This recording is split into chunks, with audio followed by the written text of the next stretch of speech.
দেখতেই পাচ্ছ বন্ধুরা, বড় হাঁড়ির আধ হাঁড়ি জল উনুনে বসানো, আর এক বস্তা ধান বড় হাঁড়ির আধ হাঁড়ি জলে দিয়ে দেওয়া হলো।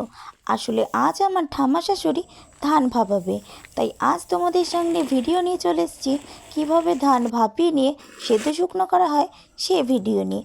তো দেখতে থাকো বন্ধুরা, কীরকম করে ধান ভাপানো হয়।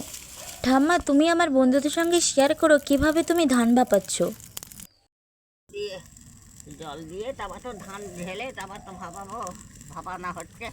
এবার জাল দেওয়া হচ্ছে। উনুনের আঁচ ভালো করে ধরে যাবার পর ধানের হাঁড়ি চাপা দিয়ে দিয়েছে যাতে তাড়াতাড়ি ধান ভাপে। ভাপাচ্ছি, তারপরে এই ভাপিয়ে আবার সেদ্ধ করব কালকে। তো দেখতেই পাচ্ছ বন্ধুরা, ধান কিন্তু ভাপানো হয়ে গেছে। হাঁড়ি থেকে ধান গামলায় ঢালছে ঠাম্মা। হয়ে গেছে, ধান ঢালছি।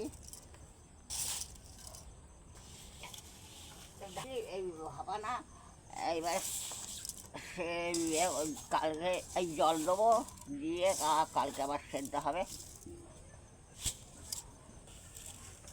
গরম ধোঁয়া উঠছে। তো এবার এক এক বালতি জল নিয়ে আমি এই গামলায় ভর্তি করব। আজ আমি তোমাদের দেখালাম কিভাবে ধান ভাপানো হয়, আর কালকে তোমাদের সঙ্গে শেয়ার করব কিভাবে ধান সেদ্ধ শুকনো করা হয়। এটা এবার সারা রাত ভিজবে, সকালে সেদ্ধ। কাল সকালবেলা সেদ্ধ হবে এটা।